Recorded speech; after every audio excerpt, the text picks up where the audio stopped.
you're still thinking about him, you haven't let go. If you're triggered by his name, he's still inside.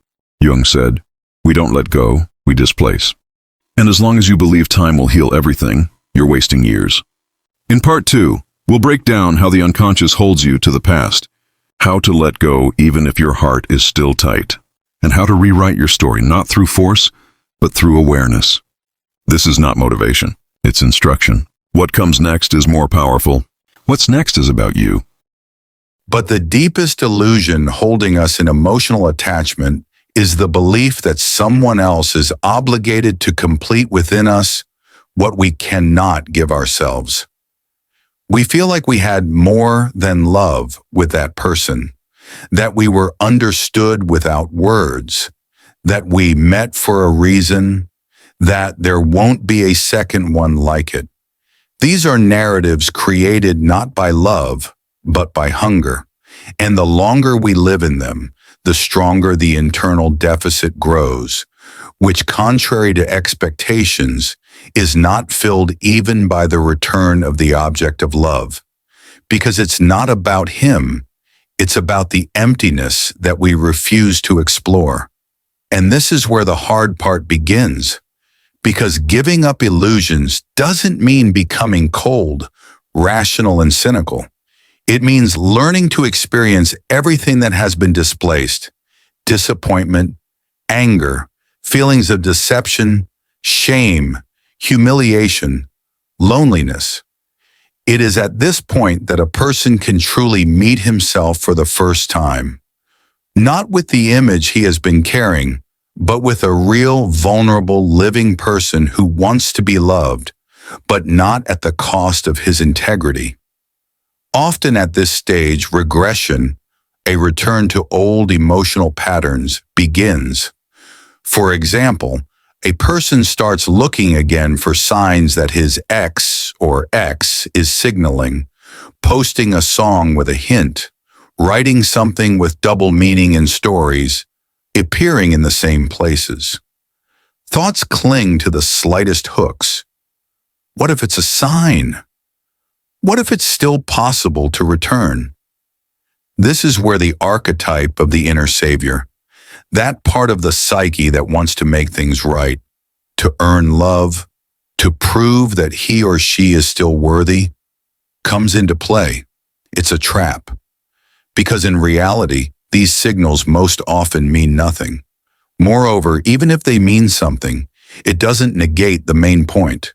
Your task now is not to go back, but to get out. To get out of the repetitive cycle of suffering. To get out of the illusion that someone should give you what you do not give yourself.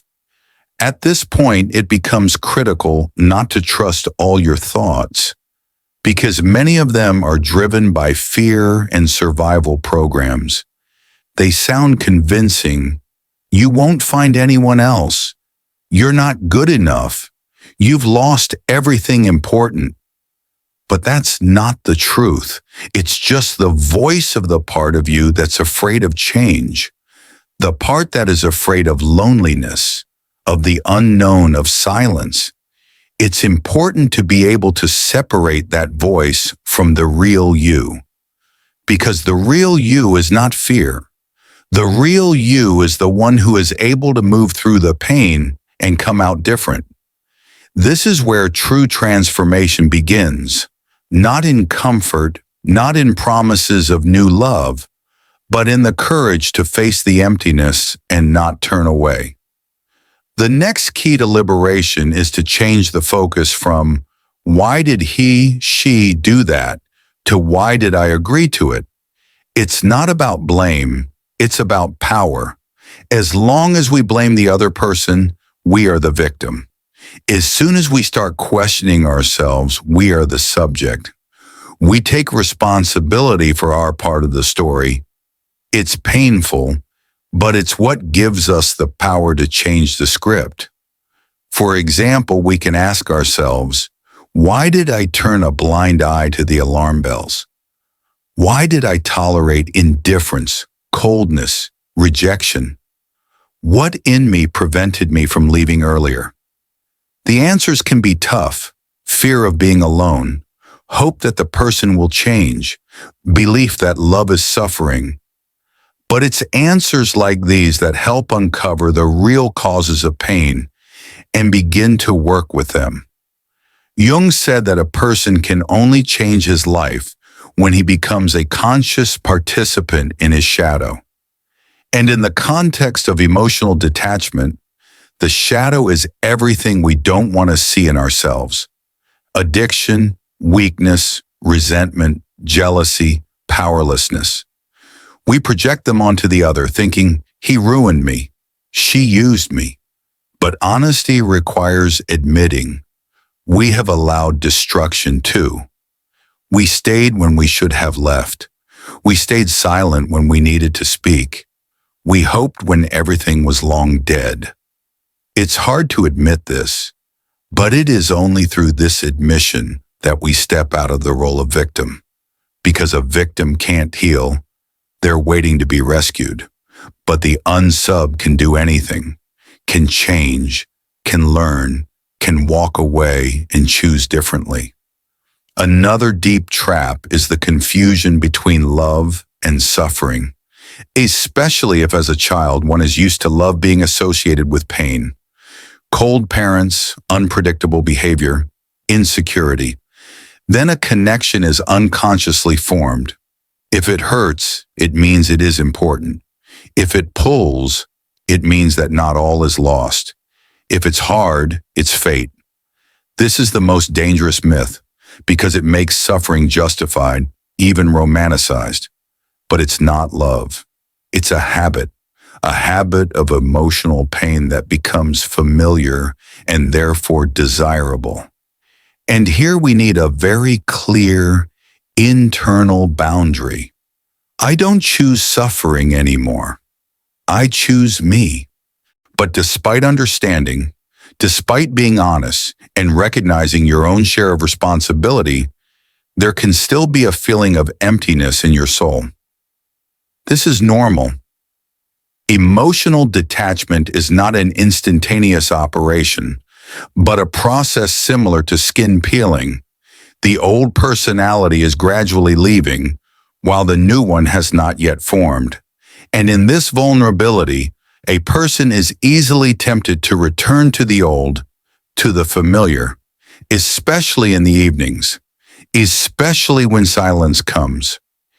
It is in the silence that the underlying trauma is revealed, not from the loss of the person, but from the loss of the self in that attachment. We have ceased to be someone who lived his desires. We have become someone who has adapted to the other, who has forgotten what it means to live for ourselves. So what is important now is not to run away from the silence, but to endure it. To endure in order to hear what has not been said for a long time. I am important. I don't have to suffer to be loved. At this point, intense anger can come.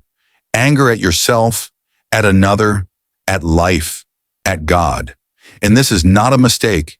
It is a necessary stage, because anger is energy displaced in the name of preserving the relationship. We've been silent so as not to destroy. We flexed so as not to lose. We forgave to hold on. And it's all been building up. Now it's all coming out. And we need to let it come out. Scream, cry, write, don't repress. Suppression is what made you dependent, and expression is what gives you back your strength. Strength is not the absence of pain. It's the ability to get through it without collapsing. It is the ability to be alive, even when you want to disappear. When one allows oneself to live through emotions, one encounters another truth. Attachment is not just to a person. It is attachment to an idea, to a scenario, to the future we have painted for ourselves. We don't just lose the person, we lose the fantasy of having a family, a home, growing old together. That hurts too, because the psyche likes complete stories. And here, the story is broken. No logic, no ending, no meaning. So the next challenge is to rewrite the script. Don't wait for someone else to explain. Don't wait for someone else to explain, but to give it to yourself. How? Write a letter. The very method used by psychologists all over the world. A letter where you say everything. What you are grateful for, what you could not say, what you felt, what you were waiting for, what destroyed you, what you are letting go. Not to be sent, but for release, because words not spoken outwardly continue to live inside. From this point on, it is important to restructure the inner dialogue. Before it was based on waiting, when will he come back? Why did she do that? What did I do wrong? But now the focus shifts to new questions. Who am I without this person? What do I really want? Who am I willing to become for my own sake?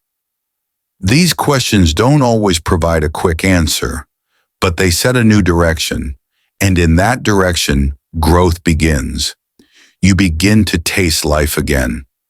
At first in little things, the taste of food, the smell of the morning, the music you haven't listened to in a while. It seems unimportant, but that's how the return to yourself begins. Through everyday life, through corporeality, through presence. One of the most powerful exercises at this stage is the ritual of saying goodbye. It can be symbolic. For example, take an object associated with the person, a letter, a photo, a gift. Sit with it. Say out loud everything that is left unsaid. Thank them. Say goodbye and let it go. Burn it, bury it, throw it away. Not out of anger, but out of respect. Because ritual is the bridge between inside and outside. We experience too much on the inside, but we don't change anything on the outside. And the psyche needs confirmation. It's done. It's done. It's not mine anymore. After the ritual, there's usually an emptiness. And again, it may feel like it's gotten worse, but it's a cleansing. That place where there was pain is now free.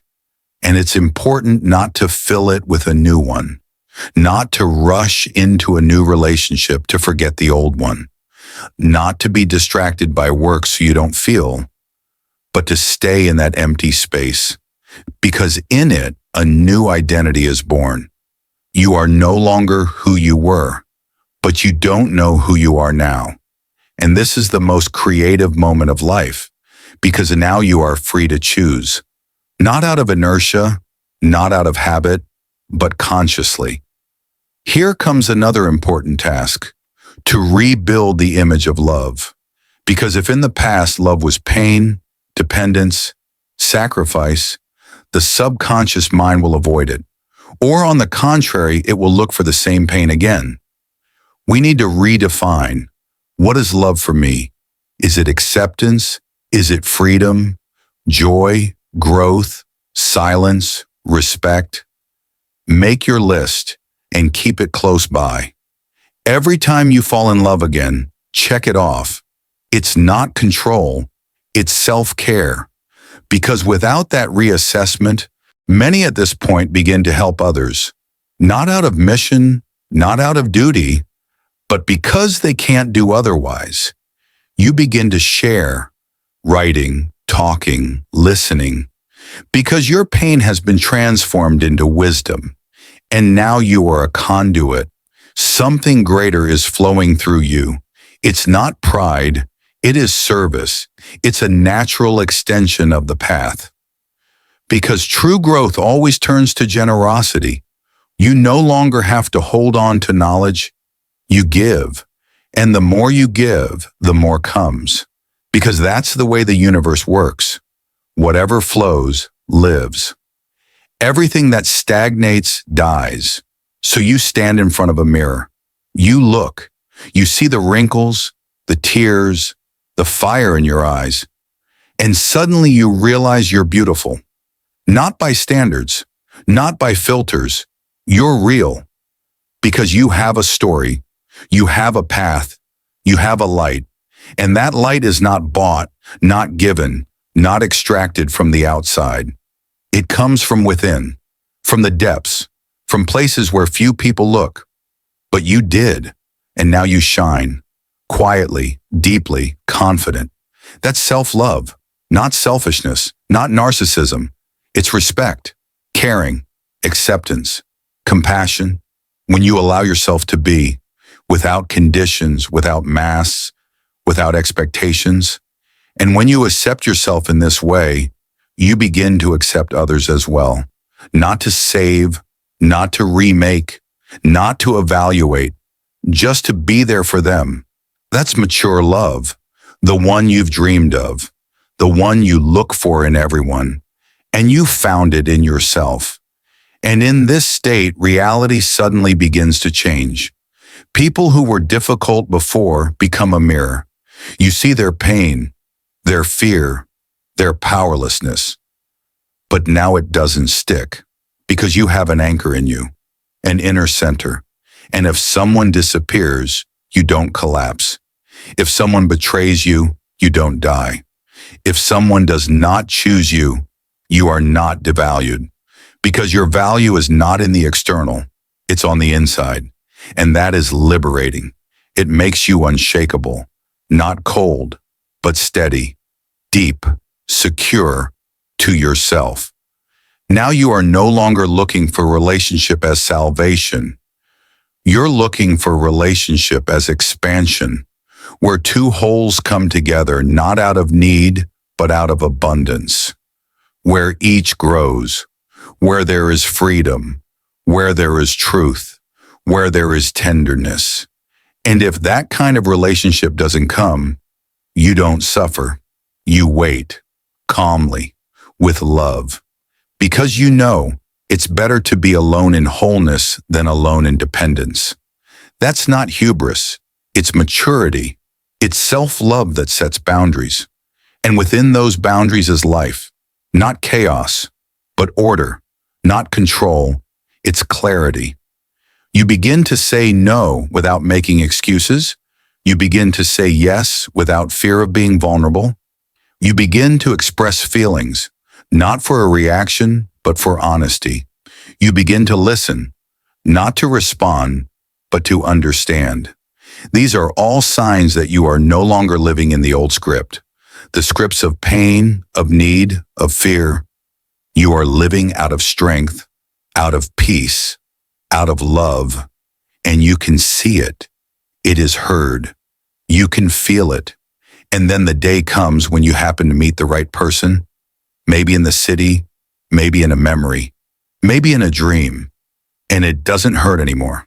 No more pinching, no pull. There's a warm sadness. There's gratitude. There's a letting go. And you realize that's it. The cycle is over. It doesn't hold anymore. No more clinging, no more need. And you move on. Easy, free, without the urge to go back. Because your life is ahead of you. It's real. No masks, no fear, no addiction. And you haven't just gotten over a breakup. You've been reborn. You've built a temple out of the ruins of the old, a temple of yourself, where you are priest, God, and temple all at once. And in that temple there is silence, not emptiness, but peace, not solitude, but presence. And in that presence, you hear a voice, not an outside voice, your own, the one that has been muffled for so long. It says, you are home. And it's true. You are home, in yourself, in your heart, in life. And now anything is possible. Your pain is not your enemy. It's a map to those places in your psyche where you lost yourself, where you weren't heard, where you gave up your integrity for someone else's approval. We tend to think that pain is something to be avoided. What if it isn't? What if pain is the language of the unconscious, a signal from your soul, a call to return to yourself? It's where the door you've been searching for so long is hidden. And to pass through it, you must not avoid it, but enter it consciously. No illusions, no running away, no drama. just being there for yourself. No demands for someone from the outside to come in and fill the void. This is where true maturity begins. Jung wrote that a person becomes a complete person only when they accept the shadow, integrate their displaced parts.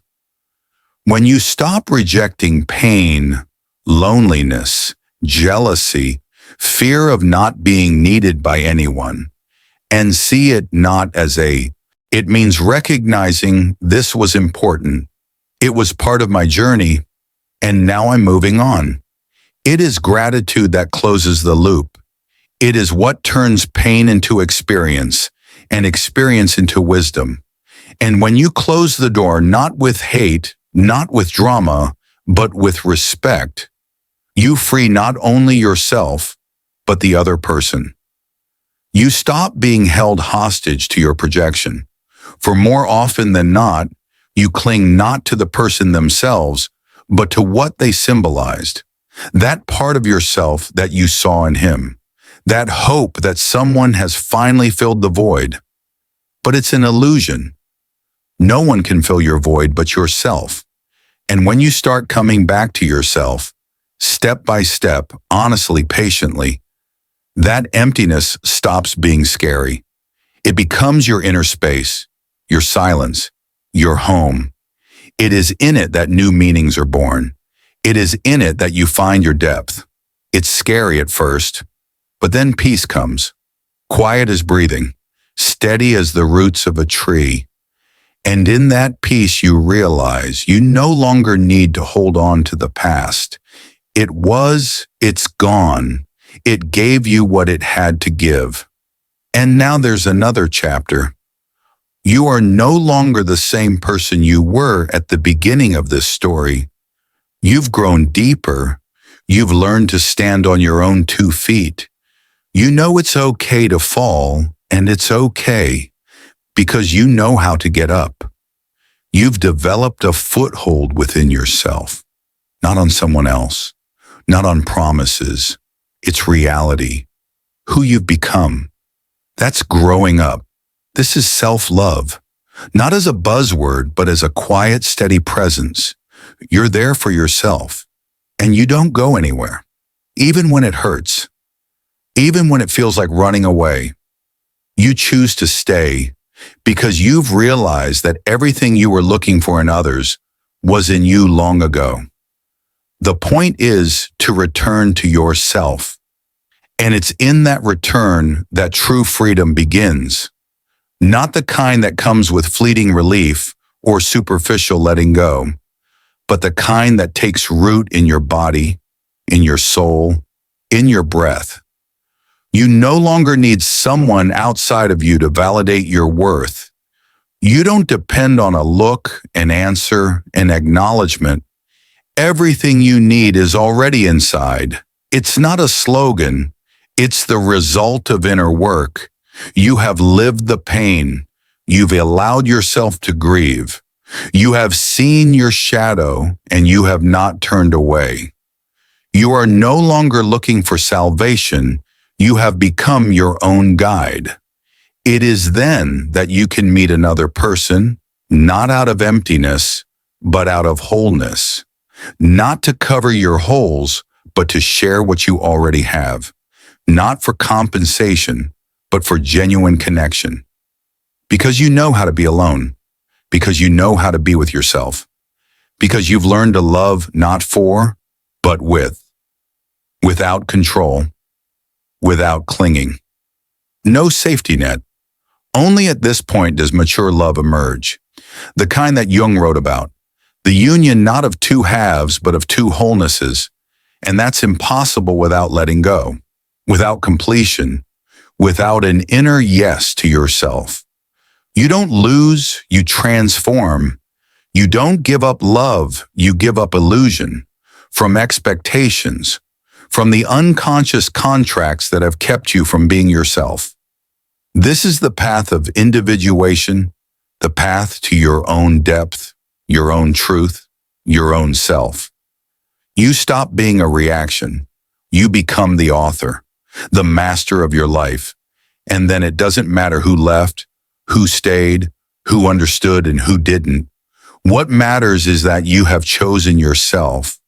What matters is that you are alive, what you feel, that you are walking, that you're growing. And that's the only thing that really matters. You can start now, without perfect timing, without a complete understanding. Just take the first step toward yourself. Feel where you are right now. Recognize the truth. Don't make excuses for anyone else. Don't label anyone else. Just be with what is, and give yourself permission to be in the process. You don't have to be healed to be worthy of love. You don't have to be strong to move on. You don't have to be complete to begin. Everything you need is already within you. Take a breath and let go. Everything that isn't yours anymore. Everything that's been holding you back. Everything that's keeping you from breathing. Give thanks and go forward. This is your path.